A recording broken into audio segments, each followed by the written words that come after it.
기도하고 시작하겠습니다. 하나님 아버지, 오늘도 참 좋은 날 주 예수 이름으로 모여서 우리 하나님의 크고 비밀된 것을 함께 은혜 나눌 수 있게 해주셔서 감사합니다. 오늘 우리에게 주신 구원에 대한 은혜를 함께 나누고자 합니다.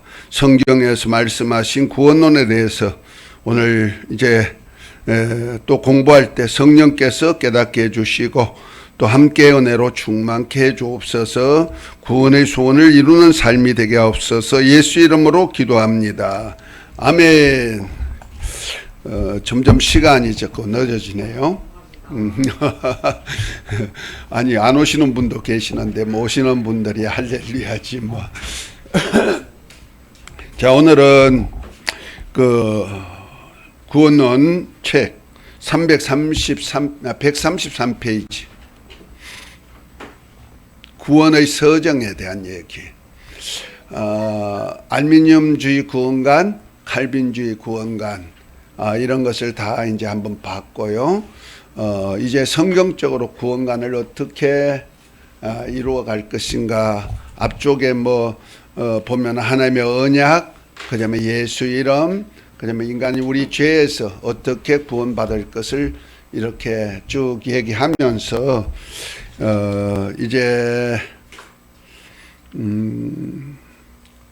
언약과 구원의 서정 속에서 이제 구원의 서정을 우리가 구원은 하나님의 언약을 믿음으로써 이루어지는 건데 이제 믿은 자에게 구원이 어떻게 이루어지는지 순서를 좀 먼저 알고자 합니다. 그것이 133페이지 구원의 서정. 여기서 조금 이렇게 간략하게 다루었습니다. 이런 기본적인 것을 알고 그 다음에 이제 온전한 구원 교리에 대한 것을 좀 우리가 함께 나눌 건데요.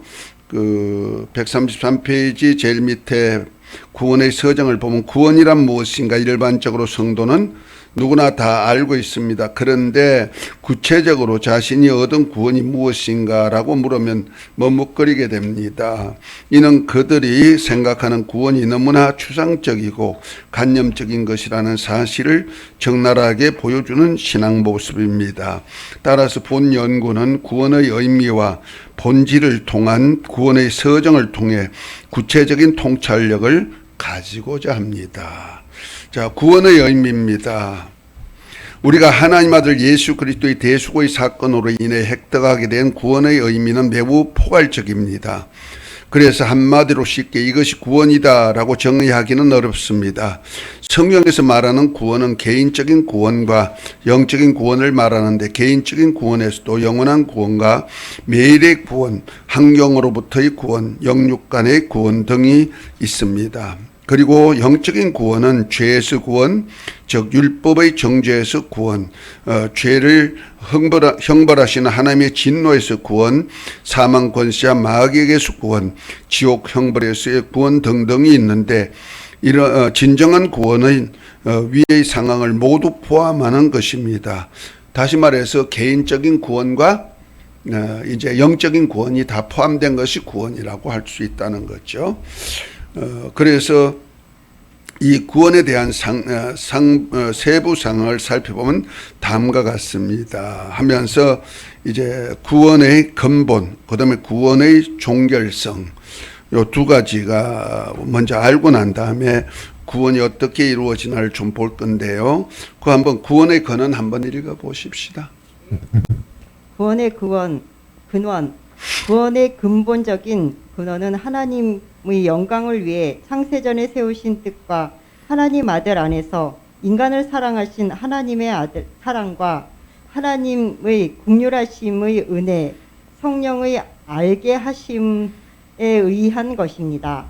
그래서 바울 사도는 주 예수 그리스도의 은혜와 하나님의 사랑과 성령의 교통하심이 너희 무리와 함께 있을지어다 라고 한 것입니다. 그러므로 이 구원의 성취는 삼위일체이신 하나님의 사역으로서 성부 하나님의 뜻 안에 속하여 성자 예수 그리스도를 통하여 성자 안에서 그리고 성령의 알게 하심을 통한 믿음으로 이루어지는 것입니다. 이는 구원의 경륜에 관한 한 하나님의 절대적인 권한에 의한 사역으로서 인간의 어떤 노력이나 공로가 철저히 배제되었다는 사실입니다.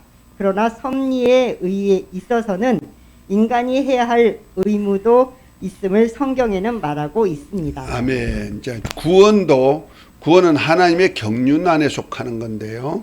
인간 구원도 하나님의 경륜의 한 분야를 속하는데, 그래서 삼위 하나님께서 각각의 역사가 이루어져야 우리에게 구원이 성취된다는 거죠. 그래서 성부 하나님이 창세전부터 우리를 구원하시고자 하는, 곧 하나님의 아들들이 되어서 하늘 아래서 영원히 살고자 하는 그 뜻 안에서, 하나님 아버지의 뜻이 없으면 안 되죠. 그 다음에 이 뜻을 이루시기 위해서 인자가, 곧 예수님께서 인자로 이 땅에 오셔서 죄인된 우리 죄를 대속하시고 죽으시고 또 부활하신 후에 이제 우리에게 구원을 이루는 하나의 기초가 되어 주셨고, 그 다음에 성령이 오셔서 우리로 믿음을 가질 수 있도록 해가지고 그 하나님 아버지의 뜻과 예수 그리스도로 인해서 이루신 사건을 우리가 믿어지게 해서 그 믿음으로 인해 가지고 우리가 구원에 이르게 하는 것이다.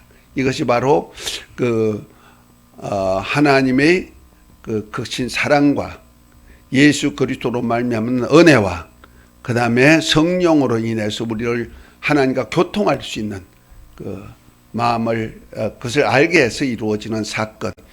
그러니까 성부 하나님으로만 구원이 완성되는 것이 아니고, 성자로만 완성되는 것이 아니고, 삼위 하나님이 공력 속에서 우리가 구원을 이루어간다. 이건 하나님의 전적인 그 역사 속에서 우리가 구원이 이루어지는 거죠.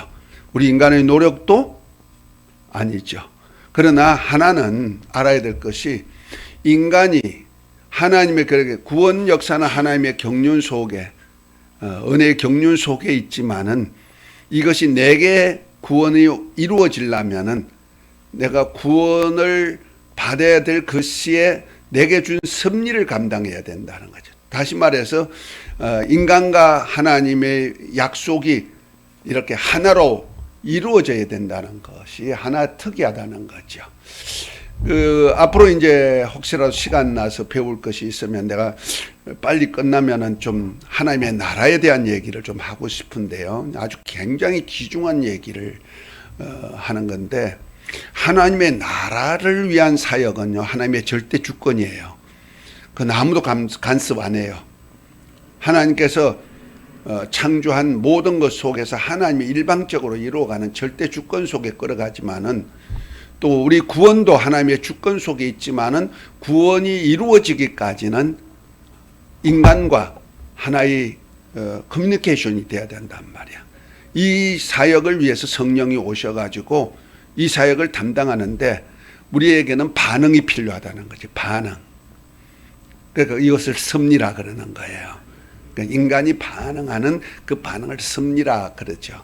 그러니까 하나님의 경륜은 그냥 일방적으로 하나님이 다 처리하지만은 그 처리한 속에서 내가 어떻게 시대를 따라서 주어진 신앙을 고백하고 나아가느냐에 따라서 달라진다. 이것을 섭리가 임했을 때 내가 어떤 반응을 할까?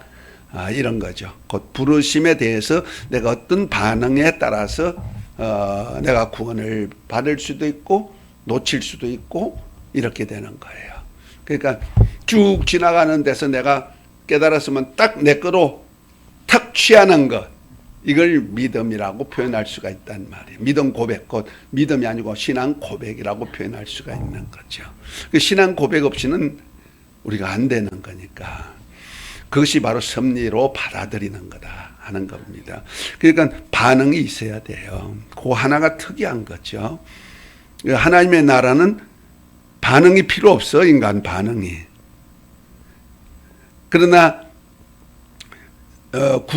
구속사, 구원에 대한 섭리는, 구속사는 일방적으로 가지만 구원에 대한 섭리는 인간의 반응이 필요하다. 한 예를 듣자면 아주 쉽게 말해서 우리나라는 사계절이 있잖아요. 지금 어느 계절이에요? 겨울 계절. 그러면 조금 있으면 뭐가 와요?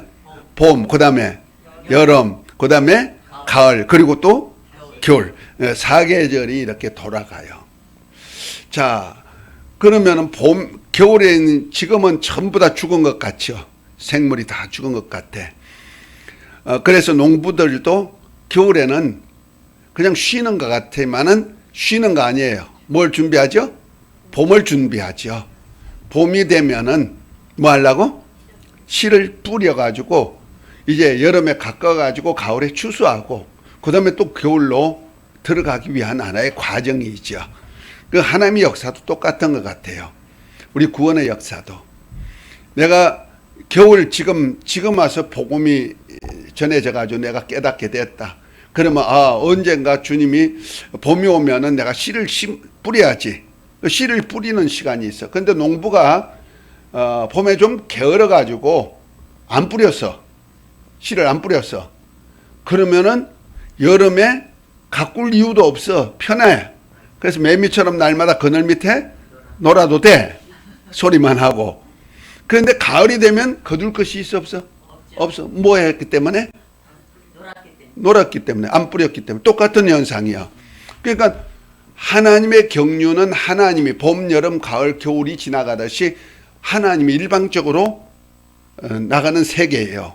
그러니까 하나님의 나라 사역은 그렇단 말이에요. 그런데 하나님이 구원에 대한 섭리는 씨를 뿌리고 뿌린 것을 농부가 뿌려서 그것을 가꾸어서 거두는 역사가 있어야 되는 것이 똑같은 현상이요. 농부인 우리가 일 안 하면 없는 거예요. 이해가 됐죠? 때를 따라서 내가 믿음을 받아들이고 잘하고 그 다음에 가야 열매가 맺히지. 열매가 뭐 봄에 뿌렸다고 열매가 팍 나오냐? 아니거든. 이것이 구원의 서정이라는 거죠. 하나의 과정이 있다 이 말이야. 자, 구원의 종결성, 완성입니다. 그거 한번 읽어보시죠. 하나님 아들 예수 그리스도의 속죄를 통한 구원 역사, 구원 사역의 완성 여부에 대해 주장에 분부한데 로마 카톨릭에서는 미사에 하는 성찬을 통해 예수께서 계속적으로 속죄를 위한 희생 제사를 드린다고 주장합니다. 그래서 미세 때의 의식적인 성찬식에서 빵과 포도주는 예수님의 살과 피로 변한다고 화채설을 주장합니다. 또 한편 루터교 등에서는 그리스도가 하늘에서 제사장 직의 활동으로서 중재 사역을 하는 것을 계속적인 속죄 사역이라고 주장합니다. 그래서 성찬식을 행할 때에 빵과 포도주 속에 성육신하신 그리스도의 몸이 함께 한다는 공제설을 주장합니다. 그러나 분명한 것은 예수 그리스도의 대속으로 인한 속죄 사역과 구원 사역은 역사적 사건으로서 단내상을 갖고 있다는 사실입니다. 그래서 성찬식을 할 때에 사용하는 떡과 포도주는 예수님의 살과 피를 기념하는 것입니다. 그런 의미에서 기독교에는 성찬식의 기념설이라고 말합니다. 다시 말해 예수 그리스도의 제사장직에 의해 자신의 몸을 대속 제물로 드려진 중재 사역을 과제에 이루신 구원 사역에 근거하여 하는 것이지 계속적인 희생 제사를 통해서 하는 것이 아니라는 것입니다. 그러므로 삼위일체 하나님이 이루신 구원에 불충분하다는 거나 반복되어야 한 미완성의 사건이 아니라 소리무 예수님의 인해 완전히 이루어진 사건이라는 의미에서 구원의 종결성을 인정해야 합니다. 즉 성도께서 있어서는 죄의 문제가 그리스도의 역사적인 대속하심의 사역을 통해 완전히 청산하신 은혜를 믿게 하는 위한 복음을 전하는 것입니다. 네, 아멘. 여기 위에 보면은 밑에서 하나 둘셋넷 다섯째 줄 미완성 사건이 아니라 초림주예요. 초림주. 그 말이 안 되죠? 초림주 예수님으로 인해 완전히 이루신 사건입니다. 다시 말해서 우리가 받을 구원의 조건을 아직까지 완성된 상태가 아니고 완성했다. 그래서 우리가 성찬식에서 이것이 고백되는 거예요. 성찬식이 뭐냐? 주님이 죽으심을 기념하는 우리 기독교는 기념설이죠. 옛날에 우리 죄와 허물을 담당하시고 대신 죽으시고 그가 부활하셨습니다 하는 것을 기념하는 것이 기독교의 성찬식이에요. 이게 신앙 고백이잖아요. 그래서 이것을 기념수를 하지만 카톨릭 같은 거, 로마 카톨릭이죠. 천주교, 로마 카톨릭에서는 화채설을 주장해요. 그 성찬을 할 때 빵과 포도주는 그 성찬을 할 때 그 몸이 예수님의 몸이 되고 예수님의 피가 된다는 거예요. 그래서 예수님의 몸과 피로 변해 가지고 지금도 예수님은 죽으시는 것으로 되니까 구원이 완성되었다? 안 됐다. 옛날에 구원이 완성된 것이 아니고 지금도 주님이 죽으시는 거예요. 그래서 가톨릭에 보면은 그 성화라고 그려놓은 것들 있죠. 그 보면 지금도 이렇게 해가지고 이렇게 있어. 그거 뭐야? 지금도 죽으시는 거예요. 그래서 성찬을 할 때, 성찬식 할 때 그 성찬 떡은 예수님의 몸으로 변하고, 그 다음에 포도주는 피로 변한다는 거예요. 그것을 화채설이라 그러는 거예요. 그러니까 아직까지 구원이 완성이 아니다. 그리고 이제 어디입니까? 여기 나오죠. 그 다음에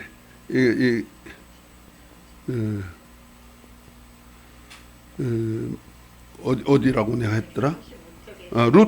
루트교.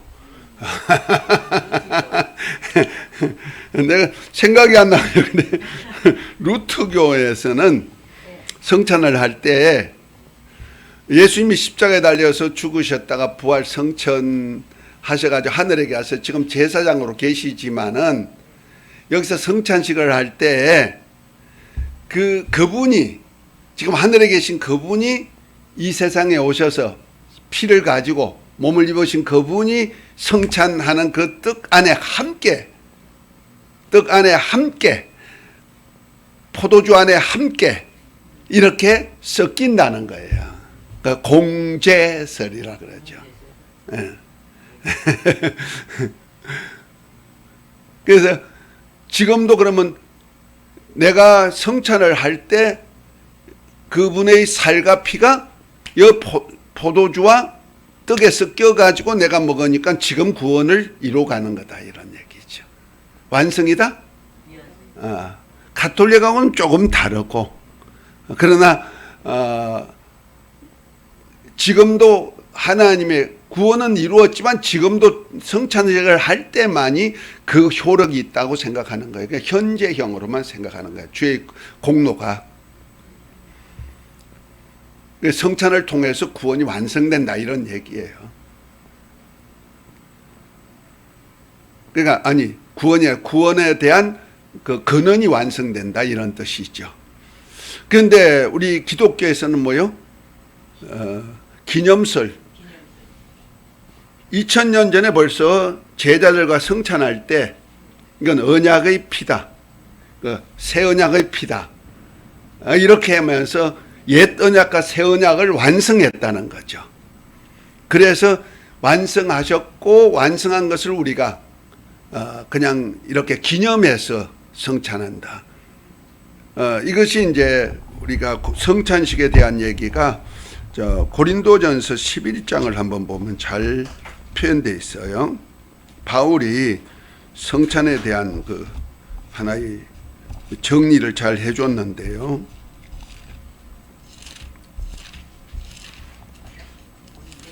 고린도전서 11장 23절부터 보면은 이렇게 말씀합니다. 내가 너희에 전한 것은 주께 받은 것이니 곧 주 예수께서 잡히시던 밤에 떡을 가지사 축사하시고 떼어 가라사대 이것은 너희를 위하여는 내 몸이니 이것을 행하여 나를 뭐해라? 기념하라 하셨다는 거죠. 식후에 또한 이와 같이 잔을 가지시고 가라사대 이 잔은 내 피로 세운 새 언약이다 그랬죠. 새 언약이란 얘기는 옛 언약, 마태복음과 누가복음의 차이가요, 이 성찬 차이가 있어요. 자, 그러면서 이것을 행하여 마실 때 나를 기념하라 하셨으니 너희가 이 떡을 먹으며 이 잔을 마실 때마다 주의 죽으심을 오실 때까지 전하는 것이다 그랬죠. 그 완성하신 포도주와 떡은 기념설이란 말이야. 그래서 여기는 새 언약이라고 했지만 실제로 마태복음 우리 한번 26장을 한번 봐요. 성찬식을 할 때.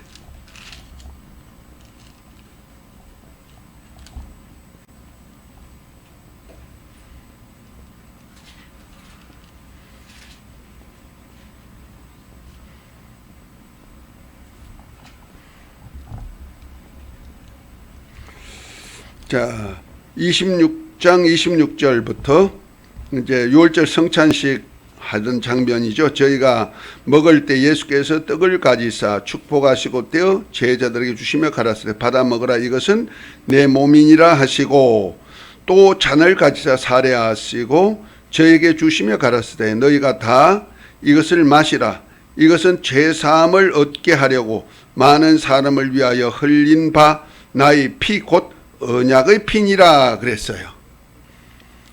자, 많은 사람을 위하여서 흘리는 바 곧 나의 피, 언약의 피다. 언약의 피란 얘기는 출애굽을 상기하면 되는 거예요. 출애굽 때 피를 볼 때 뭐라 했다? 내가 넘어가리란 약속에 의해서 피가 죄를 산다는 언약에 의해서 그 구약 때를 상기하죠. 그래 마태복음은요. 그래서 아브라함과 다윗의 자손이 얘기가 나오는 거예요. 구약의 사람들의 신앙에 대한 얘기가 나와. 그러니까 같은 복음서인데도 마태복음, 마가복음, 누가복음의 차이가 있어요. 아주 비밀스러운 차이가 있어요. 그걸 발견할 줄 알아야 돼. 그러니까 마태복음은 구약의 성도들에게 그래서 예수님의 성찬도 살과 피가 뭐이다? 구약의 만나 같은 떡. 그 다음에 출애굽할 때 양의 피를 볼 때 넘어가리라는 언약. 그래서 속죄의 피에 대한 얘기란 말이야. 그런데 누가복음을 한번 봐요. 누가복음 21장인가요? 21장에 나오던가?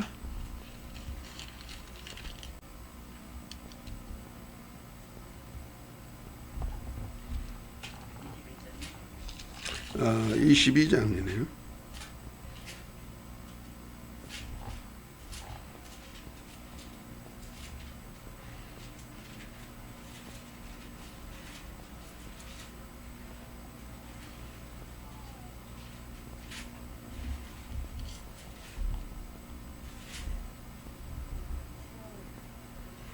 자, 19절부터 18절부터 내가 너에게 이르노니 내가 이제부터는 하나님의 나라에 임하기까지 포도주에서 난 것을 다시 마시자 하시고 또 떡을 가지사 사례하시어 떼어 저에게 주시며 가라사대 이것을 너희를 위하여 주는 내 몸이라 너희가 이것을 향하여 나를 기념하라 하시고 또 20절 저녁 먹은 후에 잔도 이와 같이 하여 가라사대 이 잔은 내 피로 세운 새 언약이니 곧 너희를 위하여 붓는 것이라.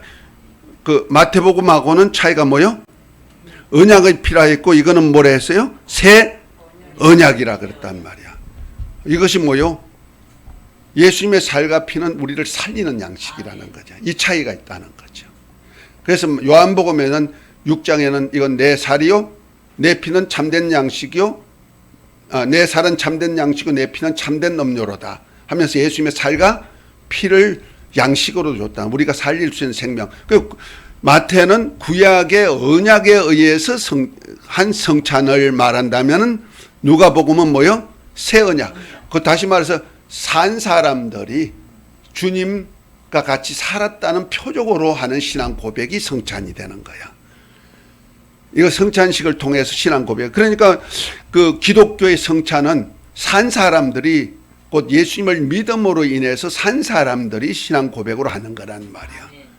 누가복음에 해당하는 일이죠. 그래서 예수님의 살과 피를 기념해서 먹고 마심으로 인해서 난 살았어. 그래서 반드시 세례 받으신 분이 성찬을 행하게 했던 이유가 바로 거기 있는 거예요. 지금은 막 이렇게 섞여가지고 그게 많이 이렇게 제재하는 거 없지만은 원래는 그 옛날 그 교리상으로는 그 뭐 기독교면 기독교 교리가 있어요. 장정이라 그러죠. 우리 장로교에도 장로교 장령이 있어요. 요즘은 신학교보다 그거 안 가르쳐요. 옛날에는 참 철저히 가르쳤는데요. 예배 의식부터 시작해서 다 가르쳤는데 그 세례 받은 자만이, 세례가 뭐요? 내가 이제 옛사람은 죽어 장사 지내고 이제 예수님을 믿음으로 구원을 받았습니다. 하나 거듭났습니다 하는 고백으로 받는 세례 받은 사람이 성찬에 참여하는 거예요. 그러니까 산 사람이 예수님의 죽으심을 기념해서 주님이 살았어 증거하는 전도자로서 행하는 행위가 된단 말이야. 아멘. 그러니까 요 성찬식 하나 가지고도 교파마다 고백이 좀 다르죠. 그렇죠? 그러니까 가톨릭은 지금도 아직 예수님이 구원 완성했다?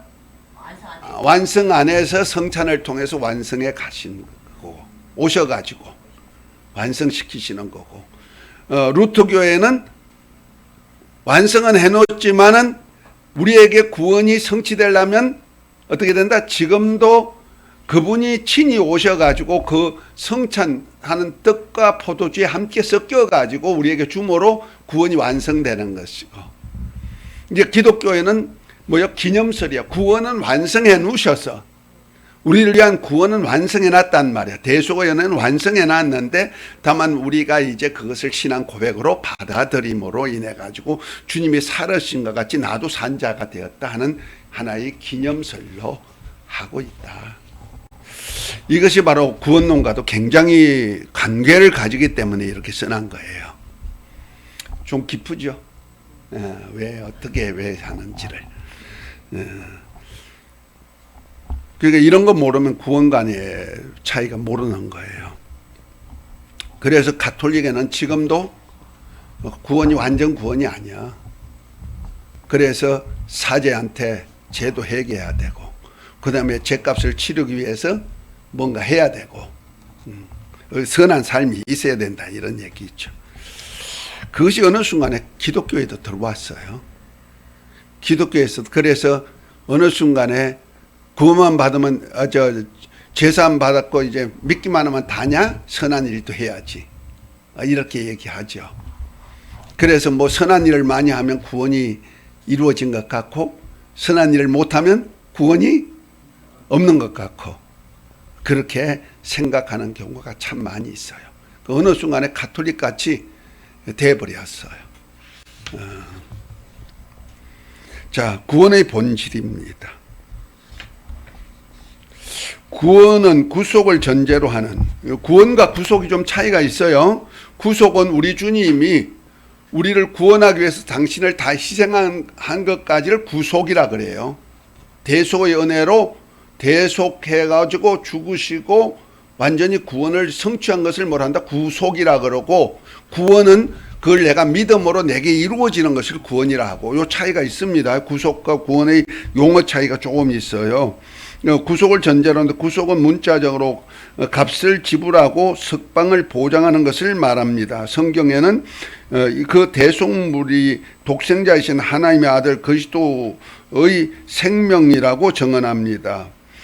그리고 구원은 어떤 속박이나 구금당한 상태 혹은 형벌에서 자유하게 하여 안전하게 하는 것을 말하는데, 이 구원은 영적인 사역으로서 크게는 죄에서 구원, 그 다음에 율법에서 구원, 하나님의 진노에서의 구원, 죄야비 마귀에서 구원 등을 말할 수 있습니다. 그러니까 구속과 구원의 차이는 조금 있다. 구속은 누굴 통해서? 우리 죄를 담당하시고 예수님이 죽으심으로 구속이 완성된 거죠. 그렇죠? 그런데 구속한 그것을 내가 이제 받아들여서 내가 구원을 내가 이제 누리는 것을 뭐라 한다? 구원이라 그런단 말이야. 구원 속에서도 개인적인 어떤 그 뭐 육체나 환경이나 이런 구원도 구원이지만은 본질적으로는 영적인 구원을 구원이라고 표현할 수가 있다는 거죠. 그 어떤 개인적인 육적인 구원을 생각하다, 우리 개인적인 구원을 생각하다 보니까 구원관을 많이 생각하다 보니까 우리 한국 기독교에서는 그저 우리가 죄에서도 구원받지만은 병에서도 구원받고 뭐 환경에서 구원받고 뭐 잘 때는 어려운 환경에서 구원받아가 잘 때고 이것을 구원으로만 생각하는 경향이 참 많았잖아요. 그죠? 그래서 그거 안 되면 내가 구원받지 못했는가 이렇게 생각하는데 실제는 그런 구원도 조금은 포함되지만 그것이 목적이 아니라는 말이에요. 우리 구원 예수님이 대속을 다 했다고 해서 우리가 안 아픕니까? 아프다고 다 구원시켜 주십니까? 아니잖아. 아프다고 다 낫는 거 아니잖아. 구원은 완성했지만 그래도 아직까지는 구원을 이루는 단계이기 때문에 그런 것은 있어요. 왜? 그분이 지금 하늘 보좌에 갔다가 아직까지 이 땅에 안 오셨잖아요. 오실 때는 죄악이 영속되고 영원한 의가 드러나고 예언이 응해서 이제는 아픈 것도 괴로운 것도 없는 세계가 돼버리는 그때가 되면 구원의 완성이지. 지금은 그래서 초림주로 오셨을 때는 하나님의 구원을 보여주신 사건이기 때문에 예수님께 온 자는 다 치료받잖아요. 그죠? 예수님을 믿고 온 자, 아브라함과 다윗의 자손이라고 다윗의 자손이여 하면서 소리치는 자들마다 메시아로서의 사역을 다 보여주신 거잖아요. 그렇죠? 그래서 소경도 눈뜨게 하고 그 본자는 보지 못하게 보지 못하는 자는 보게 하는 역사를 주님이 만드시는 역사를 이루었단 말이에요. 그러나 그분이 이제 우리에게 구원을 구속을 이루셔서 이제 구원할 수 있는 조건은 다 만들어 놓으시고 하늘에 가셨단 말이에요.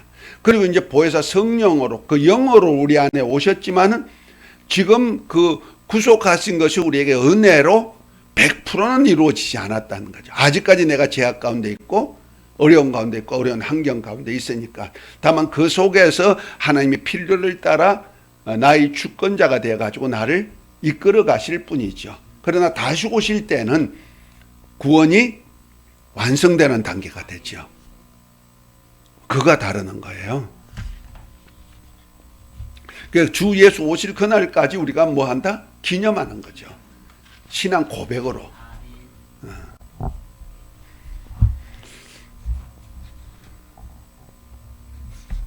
그래서 지금은 구원이라고 했을 때 영적인 사역으로서의 구원 사역이 크게 죄에서 구원, 율법에서의 구원, 율법에서 자유하는 것, 그 다음에 하나님의 진노에서 구원, 죄압이 마귀에게서 구원 등을 말할 수 있다. 그래서 죄에서 구원, 그 한번 읽어봅니다. 대체로 죄라 하면 사람이 사는 세상에서 양심이나 도리에서 벗어난 일을 가리키지만 성경에서는 죄란 창조주 하나님과의 사이에서 일어난 문제를 말합니다.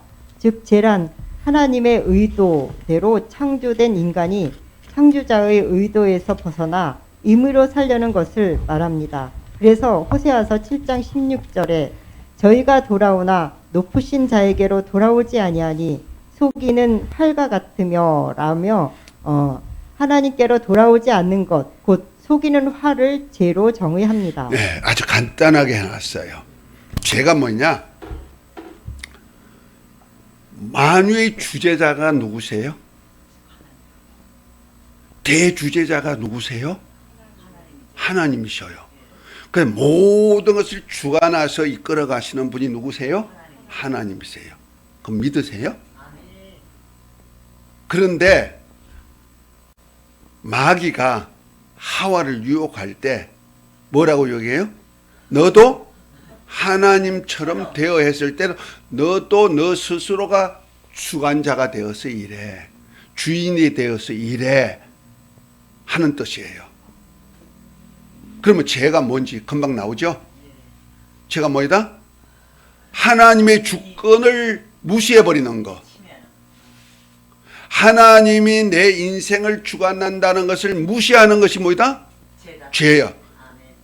내가 내 목회, 내 가정, 내 사업, 내 생활을 주관하가려는 자체가 뭐이다? 죄다. 내 인생까지. 그러니까 하나님이 목표가 뭐냐? 하나님이 절대 주권으로 다시는 주인이라는 것을 알으라는 거예요. 그런데 마귀는 자기가 주인이 되려고 했단 말이야. 나도 하나님 up을 위해 나의 보호자를 높이라. 지극히 높은 자와 비기리라. 뭐야? 자기가 주권자가 되겠다는 얘기 아니야. 그것을 마귀가 하와에게도 심어준 거 뭐야? 너도 하나님처럼 주권자가 되라는 거야. 그것이 우리 인생 역사야. 죄악된 인생 역사란 말이야. 그래서 아담이 범죄한 이후에 모든 인류는 전부 다 누가 주인이 되려고 그래요? 자기가 주인이 되려고 그러고 자기가 다 뭔가 만들어 가려고 그러죠. 하나님은 모든 걸 만들어 놓고 너가 정복하고 다스리고 살으라고 했는데도 뭐예요? 자기가 다 만들어 가려고 하는 자체. 우리 가정도 누가 만들어 가? 하나님의 말씀 안에서 만들어 가려고 안 하고 내 주권, 아내, 남편, 그죠? 주권에 의해서 내 자식도 만들고 다 그러잖아요. 저는 그런 차원에서 어떤 면에는 요번에 이제 새해를 맞이해서 내가 목회 그만두고 새해는 목회를 안 하려고 했는데 또 연장시켜서 그 부득이 하긴 하는데 내가 지금 딱 깨달은 것이 이거 내가 목회 잘못했다. 후임자가 없잖아. 그러면 주영광교회가 내가 없으면 교회가 없어지죠. 그러면 주인이 누구요? 내가 주인이었네. 주님이 주인일 것 같으면은 주님이 연장시켰을 텐데 뭔가 후임을 주셨을 텐데 그런데 내가 딱 그만두려니까 후임이 없어. 그럼 뭐야? 내가 빠져나가면 주영광교회가 없어지죠. 그럼 다른 사람이 와서 하죠. 그럼 뭐야? 누가 주인이었다? 내가 주인이었네. 나 깜짝 놀랐어요. 이번 사건을 통하여서. 이게 뭐야? 내가 목회 잘못했네. 주님이 주인으로 목회하셔야 되는데 내가 목회했네. 아주 책임감이. 그래서 내가 눈물 흘렸어. 지금도 가슴이 쓰려. 일평생 수고해가지고 내가 남은 것은 내 목회만 했네. 주님의 목회가 아니네. 지금 신학교도 내가 그런 차원에서 너무너무 황송한 거야. 내가 아는 지식만 가르쳤네. 주님의 역사가. 그래서 신학생들도 안 오잖아. 내가 보면서 참 어느 순간에 내가 이렇게 된, 내가 주님 뜻대로 살려고 무지무지 했었는데 세상 거 다 버리고 그 고생, 세상 말로 엄청 고생하면서도 주님의 일을 성공시켜 보겠다고 노력한 것이 이것밖에 안 남았네. 결과적으로 내 목회밖에 안 했네. 여러분 아닐까요? 나는 깜짝 놀랐어요. 이건 내가 인생 잘못 살았다. 지금 시작하려니 너무 늦기도 한 것 같고 그나마 또 연장시켜서 다행이긴 하지만은 두렵고 떨리다. 이거 죄란 말이야, 죄. 그러니까 내 스스로 살라는, 나를 위해서 살라는, 나 위주로 살라는 인생이 바로 죄였다는 거잖아. 우리 목회도 주님의 교회지 내 교회는 아니거든. 그렇죠? 그런 교회 세우려고 그래야지. 주님이 주인이 돼야 되지. 어느 순간에 내가 주인이 돼가지고 있고 그걸 탐내는 사람도 있다니까. 누가? 악한 자가. 그 죄라는 자체가 하나님 절대 주권자인 손에서 벗어나려는 것이 죄였는데 이제는 구원받는다는 얘기 뭐야? 아담이 절대 주권자를 거역하고 그 말씀을 벗어났던 그 죄를 예수님이 담당하시고 이제 주권자를 회복해 주셨다는 거야. 그말해서 만유의 주제이신 하나님 아버지를 믿게 하는 믿음을 가지게 했다는 거죠. 그러므로 하나님께 돌아왔으니까 죄에서 구원이야. 그러니까 뭐 도둑질하고 뭐 간음하고 뭐 이런 죄 생각할 거 없어. 그거는 하나의 조그만 현상일 뿐이고 도덕 윤리적인 죄는요 아주 그 미미한 죄의 하나의 모습만 보여준 거지 본질적인 죄는 뭐다? 주인의식을 잃어버렸다는 거죠. 나의 주인이 누구다? 하나님이란 것을 잊어버렸단 말이야. 그걸 잊어버린 자를 위해서 대신 예수님이 죽어주셨고 그 주인이신 하나님을 소개하고 하나님을 깨 돌아올 수 있는 길을 열었다는 거죠. 그것이 회개고 그것이 죄에서 구원이에요. 구원 중에 가장 큰 구원이 주제자를 찾아줬다는 거죠. 나의 주인이 누구란 것을 찾아준 것이 가장 큰 구원의 역사다. 이걸 잃어버리면 안 돼요. 안 그러면 전부 다 내가 주인이 되잖아. 그 순간의 죄인이야. 두 번째는 제2세로부터 그 죄에서 구원 그 얘기했죠. 그 다음에 두 번째 138페이지 나머지는 다 읽어보세요. 138페이지 율법에서의 구원입니다. 율법은 뭐냐? 모세를 통해서 준 하나님의 말씀이죠. 그 말씀은 의롭고 거룩하고 선하고 신령한 말씀이고 그 말씀을 그대로 지키어 살면은 뭐요? 영생을 얻어. 그러나 그 중에 하나라도 범죄하면은 그 범죄한 것 때문에 거룩하고 의롭고 선하고 신령한 것 중에 하나만 범죄해도 다 죄인이 돼버리고 다 무효가 돼버리는 거예요. 그리고 죄의 삭은 뭐다? 사망이다. 죽었다는 거죠. 그래서 이것을 죄와 사망의 법이라 그러는 거예요. 그 죄와 사망의 법에서는 그 율법이 학자들이 그런데 613조항이 있대요. 그 613조항 속에서 한 가지만 범해도 다 죄인이기 때문에 다 죄를 범한 것이 되어버리는 거예요. 다른 건 다 선하게 의롭게 거룩하게 신령하게 살았다 해도 한 가지만 범해도 죄인이 되어버려. 우리 요즘 정치적으로 좀 이슈가 되는 것이 있어요. 지난번에 누구냐 윤석열이 대통령 후보 그분이 이제 전두환 대통령 공과 사가 있다. 공과 불의가 있다. 공로도 있다. 이렇게 얘기했잖아요. 다 나쁜 것이 아니고 5.18이나 이런 사건은 나쁜데 그래도 잘한 거는 있다. 경제에 대해서는 잘했다. 그거 하나 때문에 막 이슈가 돼가지고 윤석열이가 팍팍 깎였잖아. 그런데 문재인이 또 그 얘기 했어. 대구 가가지고 또 박정희 대통령 그 다음에 전두환이 좋은 것도 있었다.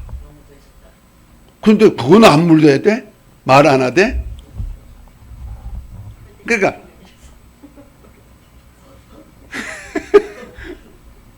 희한한 거야. 어쨌든 간에 우리 인생에 살다 보면은 다 나쁜 건 아니잖아. 좋은 것을 아무리 많이 했다가도 하나만 딱 잘못되면 잡아가는 거예요. 그 죄 때문에. 잡아 어디에다 가도 구치소에다 넣고 심판하잖아. 형벌해가지고. 아니 솔직한 얘기로 박근혜 대통령이 지금 와서 보면은 다 잘못했어요? 20가지가 다 잘못했을까? 근데 20가지의 프레임을 씌워가지고 다 잡아 넣어버렸잖아. 아닌 것도 긴 것 같이. 지금 볼 때 보면 죄송한 얘기지만 문 대통령보다 훨씬 잘했지 않겠느냐. 나 생각은. 그렇죠. 훨씬 낫죠. 지금 현재 국방이라든지 경제라든지 또 안보라든지 사회라든지 이런 거 보면은 솔직한 얘기로 박근혜가 조금 더 잘했다고 난 칭찬해주고 싶어요. 아닌가? 그런데도 박근혜를 집어넣는 이유가 뭐예요? 지금 5년 가까이 다 살고 이제 12월 말일로 해서 이제 특사로 나오긴 하셨지만은 내가 볼 때는 그렇게 안 해도 될 것을 왜 저랬을까 할 정도가 되죠. 그러나 그 중에 하나가 있으니까 그러는 거야. 잘한 건 많지만은 그 중에 하나가 있으면 됐다. 율법도 똑같은 거예요. 율법도 아주 613개 조항 중에 12개는 잘했어. 근데 뭔가 하나를 딱 잘못했는데 그 하나 때문에 너는 죄인이야. 고죄 때문에. 그러면 죄값은 사망이야. 그래서 죄압이 마귀에게 속해서 마귀의 종이 되어버리는 거야. 이거 율법이란 말이야. 우리 죄 지을까 안 지을까 지금도? 짓죠. 엄청나게 많이 짓죠. 나도 보면은. 목사라고 죄 안 지을 것 같습니까? 많이 지어요. 그런데 그 죄에서 자유케 할 수 있는 것이 뭐냐? 구원이라는 거예요. 그가 은혜와 진리. 곧 예수 그리스도 안에 있는 생명의 성령의 법으로 죄와 사망의 법에서 우리를 해방시키는 것. 이것을 구원이라고 말한다는 말이에요. 그래서 맨날 정죄받으면 안 돼. 죄에서 해방된 걸 알아야죠. 그 다음에 세 번째 구원이 140페이지. 죄압이 마귀의 참소에서 구원이에요. 마귀에게서 구원, 이렇게도 표현할 수 있지만 마귀의 참소에서 구원했다. 자, 우리가 죄를 짓는 자는 누구에게 속한다? 마귀에게 속해요. 그런데 우리는 예수님을 믿음으로 마귀에게서 해방되어서 아들의 나라로 옮겨졌어요. 아멘? 이걸 구원이야. 그 구원받은 자가 또 죄를 범할 수가 있죠. 죄를 범하면 죄의 아비가 누구라고요? 죄를 짓는 자는 누구에게 속한다고요? 마귀에게. 그러니까 죄를 보는 순간에 마귀가 율법을 이용해 가지고 저 암흑의 성도가, 암흑의 목사가 요런 죄 지었습니다. 하나님께 어떻게 해요? 고소해요. 참소라 그러는 거야. 고소해요. 마치 욥기 1장 2장에 나오듯이 하나님의 아들과 하나님 사이에 마가 끼어가지고 누굴 참소해? 하나님의 아들인 욥을 참소하듯이 참소해가지고 하나님 저가요 신앙 있다고요? 하나님 보호해줘야 그랬죠? 죄가 있잖아. 그래서 맨날 죄 생각하고 두렵게 떨림으로 그렇게 있잖아요. 고소해. 고소하니까 의로우신 하나님이 딱 보시죠. 마귀가 얘기한 거 맞네? 그럼 어떻게 해? 아니 마귀 죄를 지으면 마귀에게 속하니까 마귀가 얼마든지 내 거요. 죄 지었어요. 내 거요. 말할 수 있잖아요. 그러면 하나님이 주 죄가 있네. 그러면 네 거요. 내줄 수밖에 없잖아. 그래서 욥이 망하는 거예요. 마귀 때문에.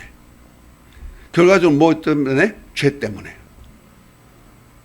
그런데 예수님이 우리 죄를 담당하시고 대신 죽으시다가 믿고 그 다음에 뭐요? 내가 회개하기만 하면 죄에 대해서 나는 죄인입니다. 진솔을 하게 회개하기만 하면 의로우신 하나님은 예수님이 지금도 우리 하나님 보좌 앞에서 내가 회개할 때마다 내 죄를 담당했습니다. 간과해 주시잖아요. 대제사장으로.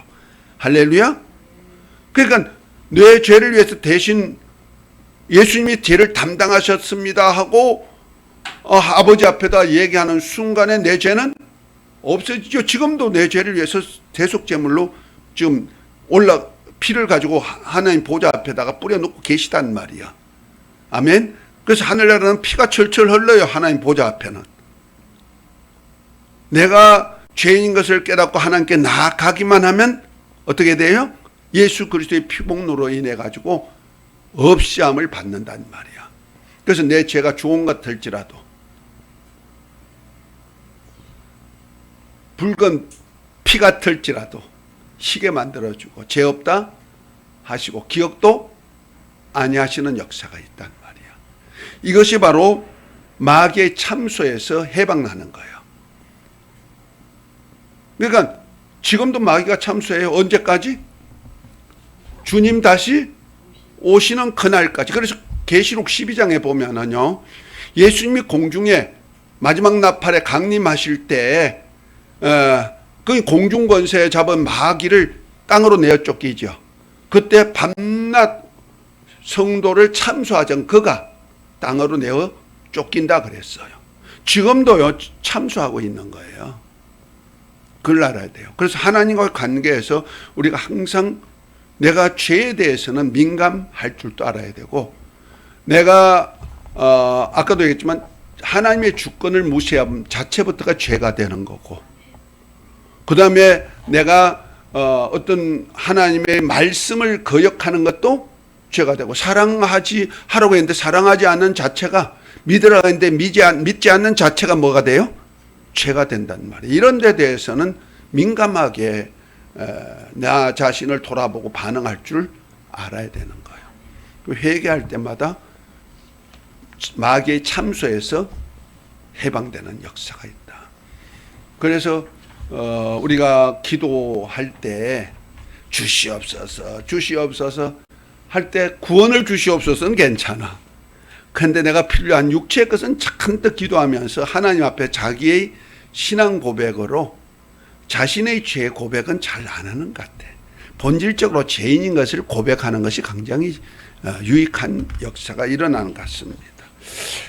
이제 네 번째로 141페이지 하나님의 진노에서 구원입니다. 그거 한번 읽어봅니다.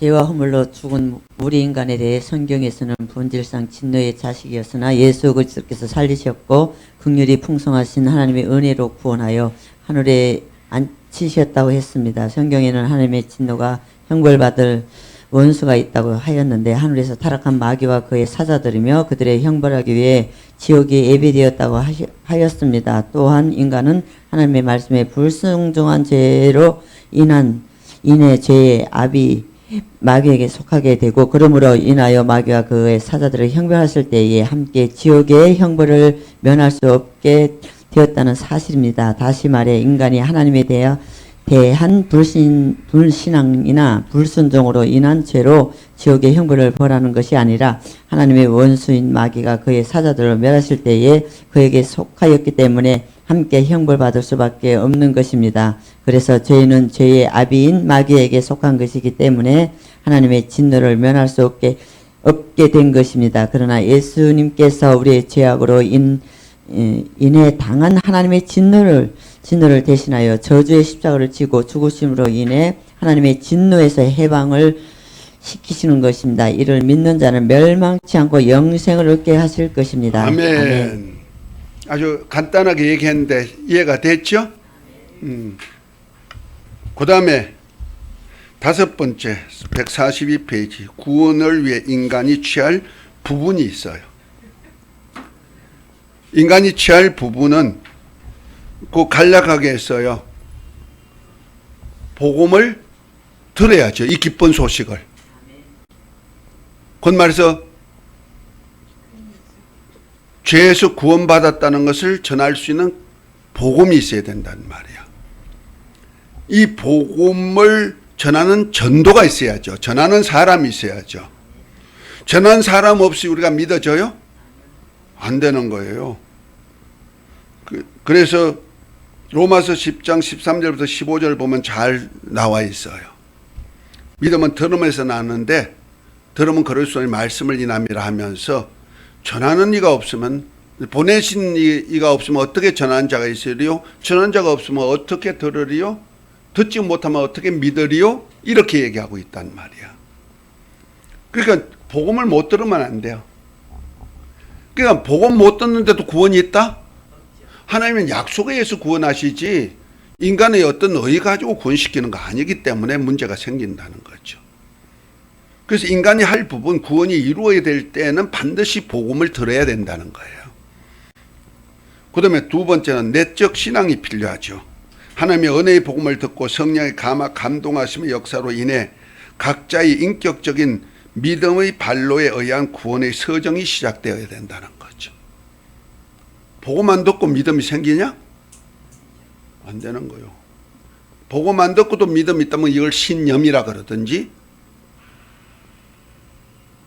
저 사람 믿음이 있어 신용 좋으니까 믿음 있는 사람이에요. 이런 소리 들을까 우리 구원이 안 되는 거예요. 신앙이 있어야 된다는 거죠. 그 다음에 뭐가 있어야 된다? 주를 시인할 줄 알아야 된다. 하나님들 예수 그리스도를 주로 믿음으로 마음으로 믿고 입으로 시인함으로 구원을 이루는 것입니다. 여러분들, 저와 여러분들 예수님이 주님이신 것을 믿으십니까? 주님이란 얘기는 주인이란 뜻입니다.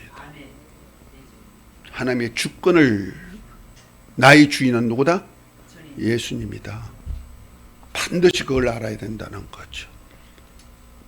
그거 없는 인생은 주인이 바뀌어버리죠. 그래서 아무리 예수님을 믿고 우리가 죄사함을 얻었어도 예수님을 주인으로 받지 아니하면은 빈집이 되는 거예요. 그럼 귀신이 7 귀신을 데리고 들어와 가지고 파괴시키는 작업을 해요. 예수 믿고 회개하면 우리가 깨끗해지잖아. 그렇죠? 거기다가 주인을 모시지 못하면은 귀신이 아주 7 귀신 데리고 들어와 가지고 주인 행세 해 가지고 파괴시키는 작업을 한다 이 말이에요. 마태복음 12장에 나오잖아요. 성령으로 귀신을 쫓아내서 하나님의 나라가 임했는데, 아니 세상에 속한 사람은 어떻게 해요? 귀신이 나갔다가 물 없는 곳을 다니면서 쉬기를 구하되 쉬지 못하고 처음 있는 곳으로 돌아보니 잘 청소되고 소재되었거늘 뭐가 없다? 주인이 없으니까 지가 들어와 주인 행세 하려니까 더 좋은 거 있네 하고 친구들 들려다가 이 집에 가서 잔치하자 해가 지옥 잔치 한다는 거 아니야. 그래서 처음 영편이 나중 영편보다 더 못하리라. 우리 주인의식 굉장히 중요합니다. 그래서 베드로도 신앙 고백할 때 너는 누구냐 하고 주님 물을 때 베드로가 뭐라 하죠? 주는, 그래서 주는, 이 주란 얘기가 굉장히 중요한 거예요. 하나님 아들 그리스도입니다. 그것도 중요하지만은 그보다 더 중요한 것은 주는이래요. 그들이 율법 안에서 주는 하나님밖에 없단 말이에요. 모든 주인은 누구다? 하나님인데 그 하나님이 바로 예수님이라고 고백한 고백이에요. 자, 네 번째는 주의 이름을 불러야 돼요. 그래서 예수 이름을 믿고 부르는 자는 구원을 얻고 예수 이름을 믿고 마음에 영접하는 자는 하나님의 자녀로서 영생하도록 약속이 되어 있죠.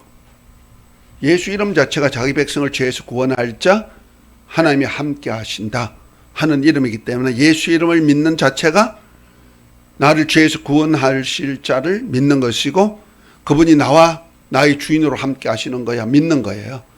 그래서 믿고 영접하면 내가 자녀로 거듭나니까 구원이 내 속에 이루어진 거죠. 아멘. 그 표적으로 하는 것이 뭐요? 세례 받는 거예요. 그래서 혈육의 세례 자체가 뭐요? 혈육의 사람이 죽어 장사 지내고 예수 이름의 사람으로 다시 살아났습니다. 육의 사람은 죽고 죽어 장사 지내고 하늘나라에 속한 자로 다시 태어났습니다 하는 신앙 고백이 세례. 그거는 내가 하나님께 나아가는 고백이죠. 성찬은 뭐요? 하나님이 내 고백을 받으시고 하나님이 내 안에 오셔서 주인이 되시는 것이 고백이는 성찬식이고 그 차이가 있어요. 그 다음에 생활 속에서 고백이 필요합니다. 신앙 고백을 했다면서 생활에 고백이 안 되는 사람들이 너무 많이 있죠. 그래서 그거 한번 마지막 읽어봅니다. 생활 고백.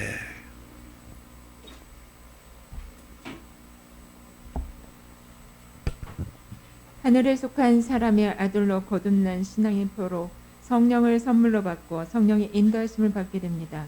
성령은 예수 그리스도를 증거하는 영이시기에 구원에 이르는 신앙 고백을 하게 하시며 또 은혜의 복음을 증거하는 증인의 삶을 가지게 함으로 온전한 신앙을 확증해 주십니다. 기독교에서는 이 신앙 고백을 성찬식을 합니다. 그래서 이 성찬식에 대한 바울은 너희가 이 떡을 먹으며 이 잔을 마실 때마다 주의 죽으심을 오실 때까지 전하는 것이니라. 그러므로 누구든지 주의 떡이나 잔을 합당치 않게 먹고 마시는 자는 주의 몸과 피를 범하는 죄가 있느니라 라고 한 것입니다. 한 것입니다. 예.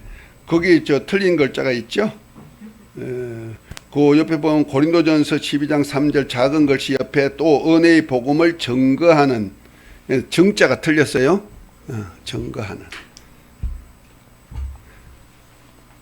이 책이 교정이 들 때 가지고 그래요. 많이 틀려요. 타이핑 하다 보면은 안 될 때가 있어. 자, 다시 말해서 우리가 구원받았다는 표로 하는 것이 성찬식이에요. 우리 의식 중에도 기독교는 두 가지 의식이 있죠. 가톨릭은 7성례가 있어요. 그런데 우리 기독교에는 두 가지 성례전이 있어요. 이건 신앙 고백과 신앙과 관계되는 거예요. 세례는 아까 얘기했듯이 뭐예요? 나는 죽고, 육에 속한 나는 죽고 예수 이름의 사람으로 다시 태어나서 삽니다. 이 거듭남의 고백이 있죠. 그래서 주님 안에 산다는 고백이에요. 그러면은 이제는 주님이 내 안에 오셔서 주인이 되셨단 말이요. 그러면 어떻게 돼요? 내가 하나님의 아들로 거듭나서 하나님을 모신 자가 되었으니 내가 이제부터는 하나님의 아들의 모습으로 사는 삶이 고백이 성찬식이란 말이야. 그래서 성찬식은 그냥 교회 와가지고 포도주와 떡 먹었다, 이것이 성찬이 아니에요.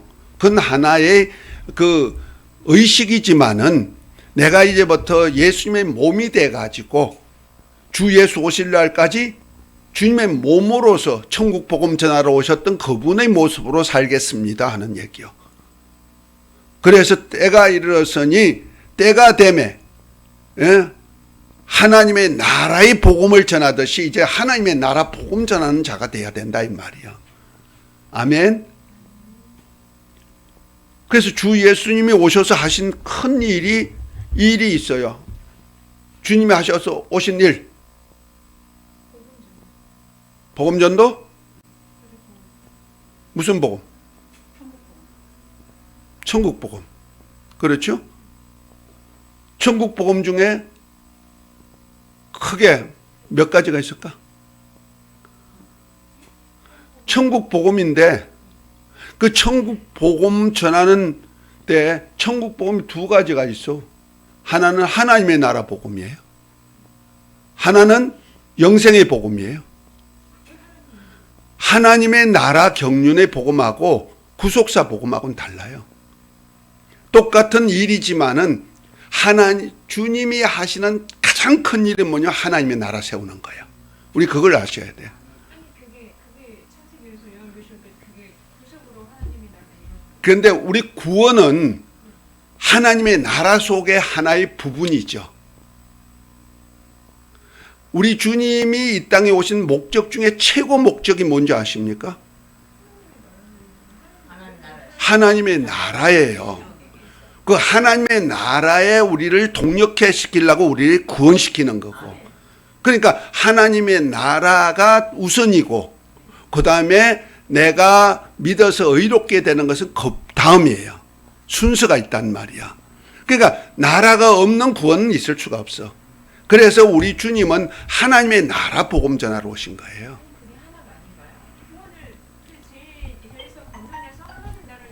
그건 은혜의 복음이라고 그러고 구원시키는 것은 은혜의 복음이에요. 그래서 구속사 섭리라 그러는 거예요. 그걸 경륜이라고 하지 않고.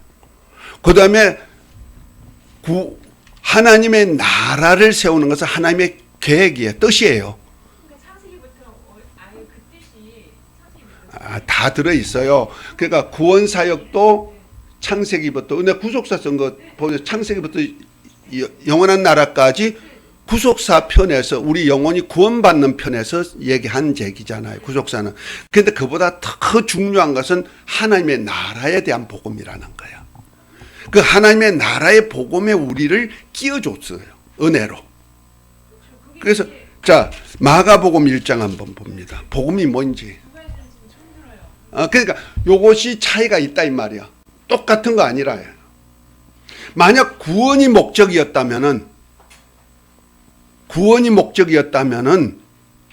그러면 예수님이 지금 우리 죄를 다 담당하시고 죽으셨잖아요. 그러면 100% 구원시켜야죠. 지옥 가면 돼요, 안 돼요? 안 되죠.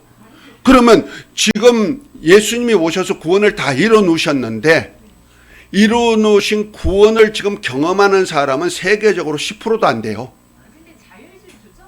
아니. 목적이 아니기 때문에 그렇다는 거예요. 목적이 아니고 은혜이기 때문에 그렇다는 거예요. 그걸 알아야 돼. 목적 같으면 우리 주님의 목적은 10%가 있을 수가 없어. 100%예요. 우리는 이걸 잘 알아야 목회도 할 수가 있고 내 신앙도 바로 가질 수가 있어요. 가만히 있어요. 가만히 계셔요. 내가 그건 이해하는데 구원은 100% 이루셨단 말이요. 구속은 100% 하셨단 말이요. 그런데 구원을 받은 사람은 적다 이 말이요. 초청받은 사람은 많은데 구원에 이르는 자는 적다 이 말이요. 그러면은 예수님이 구원을 100%로 했다면은 이거는 주님 하신 일이 10%밖에 안 돼. 그러면 몇 점 우리가 그 과락이 안 될까? F 학점 안 될까? 그것도 못 받아. 낙제요. 하나님 일에 낙제가 있을 수 있느냐 이 말이요. 그러나 하나님의 나라에 대해서는 100%예요. 이건 하나님의 절대 주권 안에서 그래서 나더러 주여 주여 하는 자마다 다 천국 갈 것이 아니고 내 아버지의 뜻대로 행하는 내 아버지의 뜻이 뭐냐면 하나님의 아들을 통해서 하나님의 나라 세우는 거예요. 이 나라에 대적하는 자는 1%도 용서 없어. 1%도 용서 없어. 그래서 우리가 이걸 잘 알아야 신앙생활을 할 수가 있는 거예요. 그러니까 하나님의 나라의 복음에 대항하면 안 돼. 그래서 하나님의 나라를 가지고 예수님이 이 땅에 오셨잖아. 그리고 하나님의 나라가 성령으로 귀신을 쫓아내는 하나님의 나라가 이루어진 사건인데 여기에 대해서 하나님의 나라를 이루는 사건에 동력하면 주님과 하나가 되지만은 거역하거나 해방하면 뭐요? 이 세상과 오는 세상을 사함이 없다는 거예요. 하나님의 나라에 대해서는 가차 없어요. 그러니까 목적이기 때문에 그래요. 그래서 우리 주님이 이 땅에 오신 목적은 하나님의 아버지가 다스리는 나라예요. 하나님의 주권 안에서 다스리는 나라 세우시는 거예요. 아멘. 그 안에 우리 인간을 참여시켜서 은혜로 거기에 동참시켜서 구원시키는 역사를 하는 거예요. 그러니까 큰 맥락은 우리 성경을 보는 큰 줄기는 하나님의 나라 줄기고 그 다음에 그 나라 안에 우리를 초청해 가지고 그리스도 안에서 초청해 가지고 하나님의 아들로의 영화에 들어가게 하는 것이 은혜로 들어진다는 거죠. 자, 그런 차원에서 우리 구원의 서정을 좀 알아보면 되는 거예요. 그래서 아무리 내가 예수님을 귀신 쫓아내고 능력 행하고 선한 일을 많이 했다 할지라도 아버지 나라에 대해서 반항하면은 이거는 가차없다. 가차없다. 그 왜 마귀가 그 짓거리를 했으니까 하나님의 주권에 도전했기 때문에 그렇습니다.